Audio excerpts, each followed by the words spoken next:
Yada otumfo Nyankopɔn ase ene da isuso ene ye memenda ana homeda ana Saturday e onyame pɛ na dom na humobro ana ode akyɛ menu mienu ba bi edon bere mu hwa me firi bia no e fa me evangelist Onitechi yade dwumadi ato di warning time ana kokobo bre ana bre ahwefo na etiefo e pese meni matiefo no mahwefo na ewiase edi nkomo kakra efa Onyankopɔn asemu. You say the Great Commission, a Juma Yamede Ashe, a Christopher and Yamson for San say, Yamona Hini with the Uru, Yankans and Pampan Krama on Yankopon Hini, said their political parties, a year campaign, said Baya, Wubenya Dom, Edu Mechi, said the football team, Omoya near maybe, Tonton near maybe Bomo, a football team no Deuro, Sabaya Bay attractive and any penny by Javono. Said your company be your product be a Jumaku be a Jumabi and a Jumadi be the ba a Jaswa. Na Omoya announcement radio TV Sabaya Nipa Ebete no mabe to a nearman no so your Monfasono. Yes, so Juma Yajim Qua Yes Christo dia say and some say Yan can in Sempa Yenina Hina with the Adansia Yen to the Puffle Yan Casanche di Passe Uwechi Atem will be ho and until Ewie ohemi ana adon ya ohemi baby a obia no pese me ne udi nkomo na ansa na me yemo mpaye wa bo so ne asase da wase ye be kasa fe so kasa mahwefo ne atiefo ntiase e wo Jesus Christ di buti amen mahwefo ne matiefo ne ewiase pese me ne udi nkomo fa discrimination nipa nyimu ana se yese nipa mu na sadi we ekoso e wo wiase ekoso abusuam ekoso aso dem ekoso awadiem se obi sa obim odi na busuakuo nipa mu yimu ade we edi nipa nya na Nyankopɔn asam nya adwuma bize obi timi hwe obi tebia obi timi hwe obi appearance atare ehye no no wodi abu naten no obi so hwe obi tebia ka watim abusua bi owom na wod adoye bi aye na doye ana waye papa bi ama no se obi so obesom Onyankopɔn som a epa cho ni kwase nipa mu yimu eba wasetenam na se me ne omienu ye hwa honam fam bu ntan a ye sirewade se onfa bone nche na omeyenya odom nipa nyina se de Jesus Christ wa mewu ama omai bi Yesu Kristo amewu ama abusuya bi wa mewu ama kasa hodo bi obewu ma wiase nyina na Yesu yenya saa Yesu do no Yesu ahumobro ni example no Yesu yetima suem ade kakra bi ena nipa mu yimu adwuma mu weye ofiri omai wem sabe abrofo ebu ehu abibifo mu bu yese ye moa ye nwe ye na bibifo so ye hu ye nuanma bibifo a de ne yeyo ene nsoyi mu na me ne wo che Onyankopɔn asam ketewa bi okay Romans chapter 2 verse 11 Romans chapter number 2 Roman fonguma etire mienu eyimu edu baako Romans 2:11 na me ne wo nche na saade we ebedi Kristofo nya fi se Onyankopɔn asam kasetia wo ye nipa mu yimu wo hwe onipa tebia ebu naten na wo hwe obi na appearance odi ya na ketuwa bi anase owe de he na tali bi ehye no onye obi a anopei anadoyi mu me se uye nipa mu yimu uyi nipa mu usa nipa mu opu nipa because of the warrior obi ko wale obi a yesi o we fra busia we bi omunye nipa owe no monka ho na aden na asantini uko wale agurani aden na agurani uko wale enkrani mfantini but nyame mu yenyina yepe nyame di mogya Genesis chapter 2 verse 7 Onyankopɔn de form dote na nyine abrofo abibifo asantini agurani dagomani enkrani ebi a woni nkaka saba ko nche se onye nipa ene asori mumpo I'm sorry koso wo sika wasamba wo de enko asoli nyina o am still rather say o me nipa mu yimu yesa ye bedi nyame yesa mo fo Romans chapter 2 verse 11. O say na nipa mu eyimu ni animuhwe eni Nyankopɔn fam. Adoma kyade a ye di nyabedwuma nyame nhwe onipa ne tenten ne gram o. Onhwe abusu ofrim. Disenke nipa pa ne che adoma kyade ye dwonto asenka adi dwuma nyame adwuma mu bode ma ka be se ngomu anke ya mani bi da. Nanso anam se Onyankopɔn enye nipa mu yibu. Tumons wa frɛ obi no de adoma kyade bi ama no. Eni brenti anya onu akoye obi nti e o anya papa. Bisire wa ni nyina ye bone adwamamɔ nye krono nye loto twa nyensa nye awudie abɔse ne de keka o ye kasetia na nipa mu yimu de e koso menu mi ne nipa mu yimu e bu nipa nim tie because of baby ofiri ana de wo ya ana ne kala ana ne kasa na abusi ofiri mu ana ene ne ye tu nya memra. Romans 2:11 says Onyankopɔn nyi nipa mu yimu na onhwe nipa nim. But na obi kopa adwuma she baby kura uwie school a itimi mu adwuma baby won kura kopa adwuma ubo udi a o ya santini ya fama no we do ya ngurani we do ya mfantini pasafo nyina tenso dem erade mfa bone nche wiase o e say dia ba wiase a abrofo titie bibifo fa woni so obi e kasa ba say bibi di krom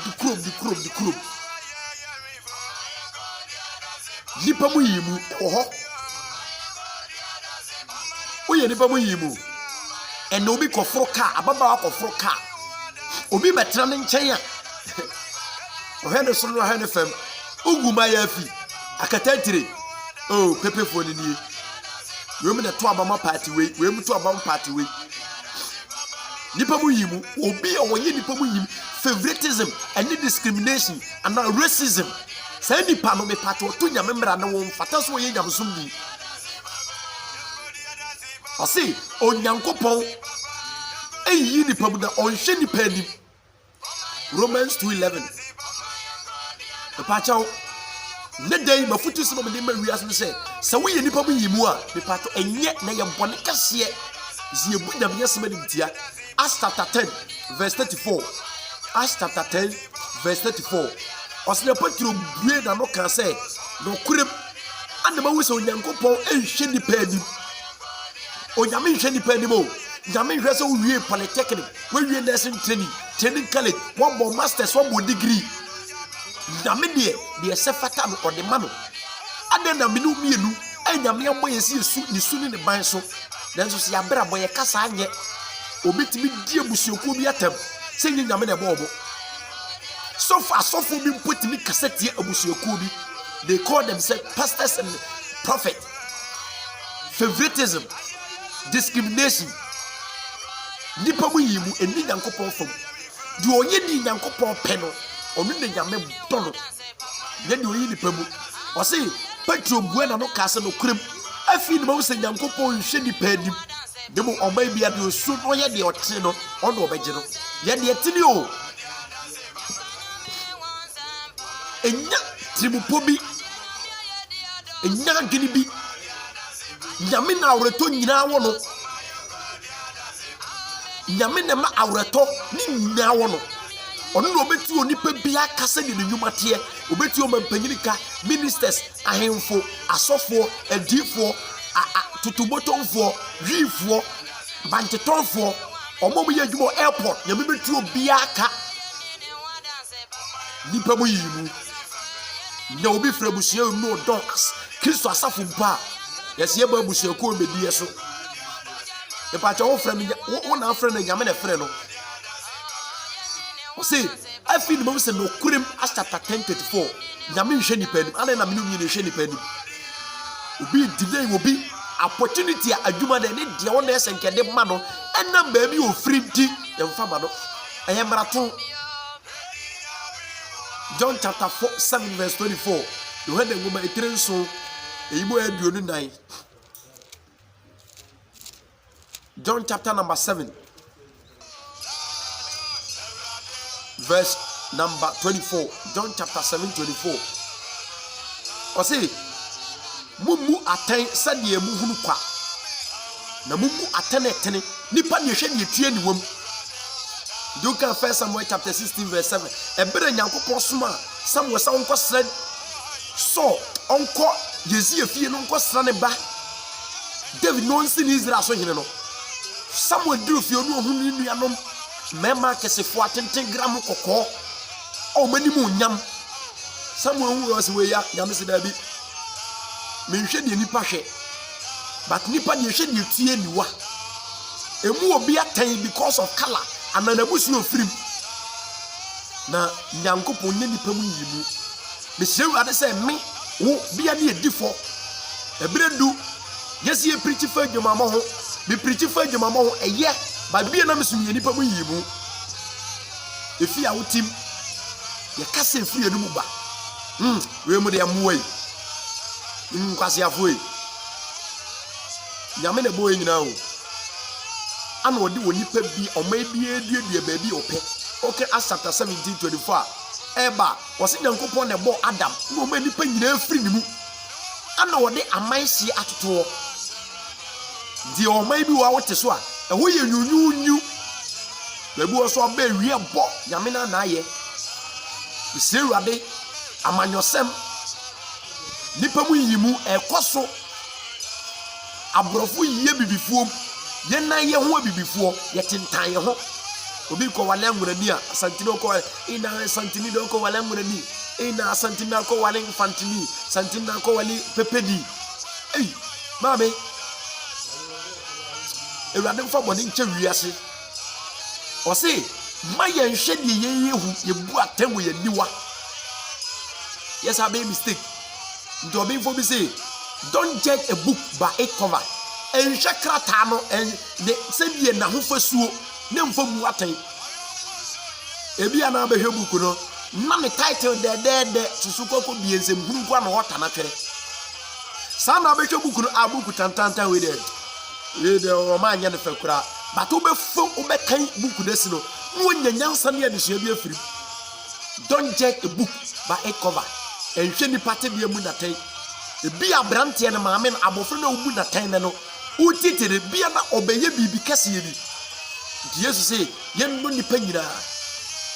do yonko so ho samara we nja Kristo fo yen kan okure di so ye de do ho na tawo yonko e ka obi ku obi abobi bia no wura nso dem a empabo ye bo nyina ye owu mpabo nkome maame fie ni wo fa fie hwa enkuno nipa mu yimu. Proverbs 24:23. Me say wa wo hwe me wo yi nipa mu discrimination we ya me wo fa on deserve ne de amano contract year MP DCD mapapai on deserve on timi nye oni na free club akọ ni na we school di no de amano ya me beba o Psalm 50:3 nyame ni nipa wo nkuntamu to da kra wo trans na wedi yenye owiase ni nyame be ya na nipa tie de ya ti Jeremia 9 o se nkabani ye nsu abura na biti ye nsu ankabe su ama oman no ze nyame asem bie no wedi adwuma ye na ekọ asore hoanhoanfo nkrabofo kese ye mfo obo ade asem je bibi Yesu mfa bodi nche wiase. Proverbs chapter 24:23 or say Proverbs 24:23 Solomon just say na yenum so ye nyansafo dia atemu mo ni hwe nye atemu mo ni hwe enye e no court asebia bia police station ni wo fa aba ni wo fa yo here ni na na MP no ni wo fa ni IDC and I saw them go be asema seriously kanonko o evangelist tachi die we se paka ni mumi ndanda kakra kwaku manu die mumi nturo yempam no asofo ye stre nyame so wu ye bobo discrimination kwaso so dem abranteni deserve si e de panyini ma no ade a ne maame enya santimi na ne maame kura amaso ne papa bi amaso ye di position command ye nyini nyame agene kakra nyamsomfo wase wesu ye nyansafo de Solomon nyansani na ekasa wo atemu ma ni hwe enye ajagefo ne aposifo obi di billions of cedis obayisika wa fedi kwa obi kotu banche boto ba kwa okoton ne ma serve ya dia judges be 250 years hey ya me baba obi tu obi akase de adwumate we su ya nyansafo dia Proverbs 24:23 atemu be nim hweba abo se ye Romans 10:12 ano pe me no ye discrimination nipa mu yimu yes se nipa mu ye bu ye nuanim tie because of sika obi je sika o se ne nuam pa adwuma na me obi abreche o so ni kapre ya me nsam hye na be nipa odefo se ja be bo awale wawoma ukuna sifie oyire sifie o fabie sifie na otimu a na wuro obi o ha na mu nanim tie o fie wurafo mpino fie wurafo bi mo bi ma ha di fie a chese woni pa ko do wonde nipa abo bi ro enche ya me ba be kom na se nipa ko wote aso dem buttons ya me sese nyina Romans chapter 10 verse number 12 Romans 10:12 what's it Romans chapter 10 verse 12 Ewurade asem say den sunsunuye biara ni yudani ana helani ntam efise Ewurade kro na no odi wo nyina so no no na ahonyade ema wona ofre ni nyina go biara bebo Ewurade no beje ne nkwa ose sunsunuye na yudani ni helani chese ensunsunuye na amamamu ni yudani ntam efise Kristo Yesu na hwe nyina yeso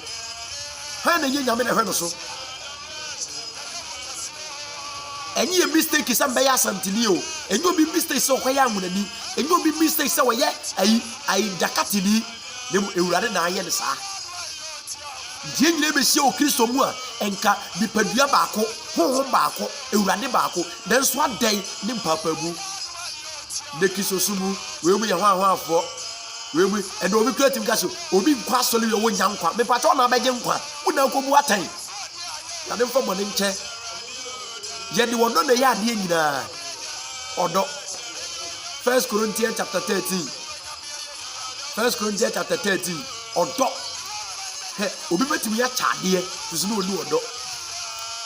odo ni pato odo ofie wura odo ma me nua no odo sofo na ufiri no wa na wo ko waso no odo no o pese na so de gu obi pese obi nko adwam wo nyina babi mose eh Ewurade mfa bone nche nyina yende yebu afoforo nim tie o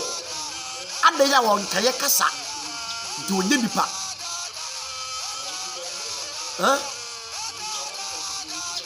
okay Exodus 22 verse 21 Ebrezi afo na Misrim omkoye nko Misrim ba no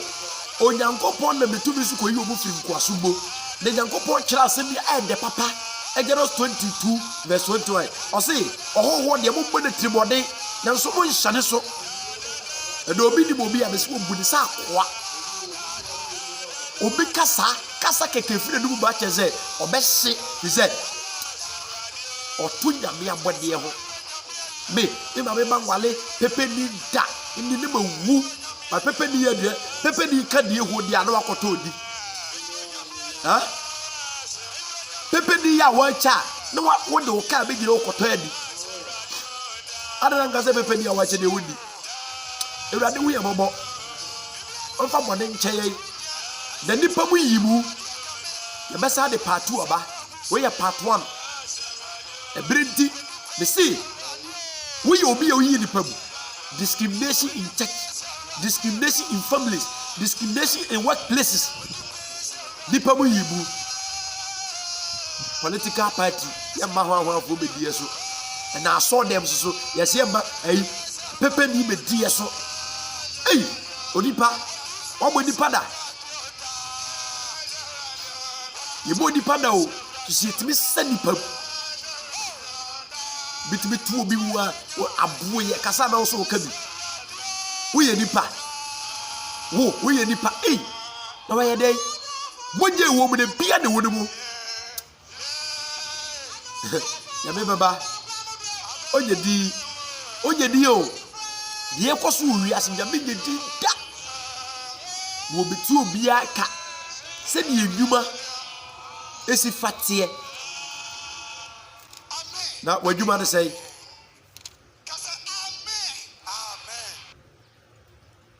Who would you want to say? Nipamu yimu. Nipamu yimu. E koso. Nipamu yimu koso. Na Onyankopon. Okay, 1 Samuel chapter 16 verse 7. 1 Samuel chapter 16 verse 7. Was say, the radical church Samuel said, "You shall not tell me ya." Na nipa dua ne tentene ye na mempeno na menhwe de nipa hwe na onipa hwe de tue niwa na urade de ohwe akomam. 1 Samuel 16:7. Discrimination enye nipa mu yimu enye nyame asem kasetia nti awofo ni asole mpayimfo a obi ho ba asem wo monsafo ahodo mu a na mo hwe abusie ofirim ne maame ne papa kwa aso ne biansa na machena so no obi kwa aso na ne papa ne maame nko bia na semba onye obi aka bi ma no ne ebuogu no so obi aso na semba ne papa ye eda ne papa ye sofo ne papa ye hwan dinia ya dodo asem no. James chapter 2 verse 1. James chapter 2 verse 1. O say me nuanom momba nipa animu hwe eni ye urade asuso a wo ye animonyam urade gidi ani afra. Momba nipa animu hwe eni ye urade asuso a wo ye animonyam urano agidi ani afra. Na so nipa o sata sikam patia ni atade fefe ma muhia dan mu a muhia dan mu a no hia ni so de atale tantan ba mo hwe de o sata de fefe na mo ka se wo de tina de ye ha na mo ka che wo hia ni se wo de gina no ho anase tina ye na yase dwase a eno nye pai na mo papa mu na mo ye adwemboni tamufuo sisi obi de atale fefe ma de no konsore a yo nkunya kase eskafo ne tena so uniska sa bia no tena ho ana yakubu se ewurade se ye ma ewurade gidie ni nipa ni buhwe ni afra eba ne sa dia ye adwemboni tamufuo se nipa ni buhwe verse number James chapter 2 verse number 9 or say na samuhwe animu yiyi nipa mu a moye bone me de masami si o. James chapter 2 verse 9 or say na samuhwe animu yiyi nipa mu a moye bone na mbrani yi matense bratofo si ehwe nipa nim say ya so dem say ye political party say ye abusuamu say ye kromu say ye obamu si ehwe nipa nim yiyi obanimu a Bible say ye bone na ye ebratofo ebrato ni bia so nkonya bia heniemu. Favoritism ni discrimination racism si ese nipa mu ye yi nipa mu ye bu nipa ni mu edimtia ewurade kasetia akakra bi na ewurade ibo na adwamamofo behye gayfo behye lesbianfo bi otwaloto amosomsomfo akonfo rifo omomotonsa omomonomonsa omomubo adwaman omomudi sika omomo okrono abaifo konkonsafo achiwane yofo atorofo sayansesa ye nyina ye behye no obi a woye nipa mu yimu suso. James chapter 2 verse 9 say onyame hu yese ye bratofo na brato ni bia so nkonya benchen. The signs of end time discrimination koso aborofo de ye bibifo asantefo de ye agurafo de ye pepefo de ye mfantefo enye na die hu ye asoritem eware mfa bode nchen se me kasa de me de ye eyi nipa mu a ehu amfa nche wo so a wo hwe me se wo ye obatai ma me fu mu ane be ko wale me ma de wale ya de we pepedi pepefo bi ayi pepefo awache sudi pepefo di ho de wudi agurafo bi ni gele wudi obakole wudi eware mfa bode nchen asantefo fufuo aigwedi wudi ehu amfa bode nchen no me ya odo ase etika mu ekosia program bi say nyam sum say abusuamu a yenya Kristo doni bi na yeyi nipa mu Yesu ba wi ase wo say ya de obisa say ye falasidi anatodi bi na saduki di demo o say ya de say na ho de betimi buawudua na hwe obi te bia de emfa mu na tai na otebufo ne awurade do nipa nyina na me do nipa nyina na beboa ma wiase aye de ya bia hidi a o siesie no oba a wabeto yesi yesade fata ewu afa bode che o nhiraw video sakara so wa share subscribe e wo Yohane ai Warning Time TV the videos be also update awurade nhiraw e wo ka ho da on hwe nda so no bi enye nipa mu yibu e wo Jesus Christ de muti amen.